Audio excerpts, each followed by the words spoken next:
twige kwishura twiyoroheje. Abavyeyi twishura abana twiyoroheje, abakoresha twishura abakozi twiyoroheje.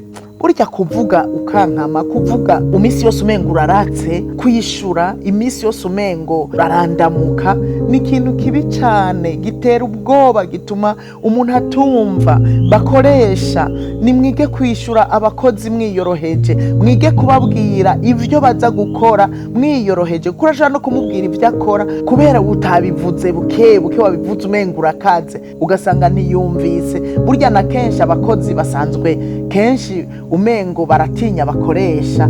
Hari akantu rero wongeye ko kuvuga ukankama, urumva bica biba ibintu biteye ubwoba, umuntu akagira ubwoba kuburyo atumva n'ico mubwiye, canke ivyo wamubwiye gukora akabikora nabi kubera ubwoba, kubera gutinya. Rero kuvuga burya neza, tukavuga duciye bugufi, tukavuga twiyoroheje, birakenewe kandi cyane gose. Ururimi rwacu twirinde ibyo turuvugisha, amajambo yose dukororera hasi nukuri tuzoyabazwa. Kandi twanasomye ngo urupfu n'ubugingo biri mu bubasha bw'ururimi.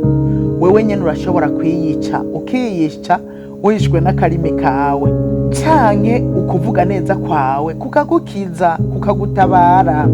Bisigura ngo turabe ntituzosange ari twebwe twiyicishije, twishwe n'akarimi kacu. Ivyo tuvuga haba ku matelefone ntituzosange twiyicishije, ivyo tuvuga haba mu biganiro ntituzosange twiyicishije. Urazi ko hari igihe abantu baja mu kabari bakavuga amajambo ukazusanga bajanye mu munyororo. Twiyubara, uretse nuko dushobora gupfa.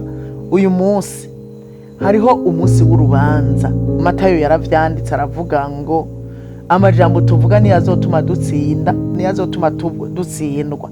Twiyubare rero bene data, dushobora kuba tutariko turaciribwa urubanza amajambo tuvuga, ariko hari umunsi Imana izotucira urubanza kubw'amajambo tuvuga. Mbega amajambo tuvuga n'amajambo azotuma tudatsindwa tugeze imbere y'Imana? Amajambo turiko turavuga uyu munsi n'amajambo azotuma dutsindanishirizwa. Wiyubare nanje niyubare, ntituzoba batsindwa imbere y'Imana bivanye n'ivyo twavuze. Kubera ururimi n'akagingo gato, ariko dukwiye kubera amaso.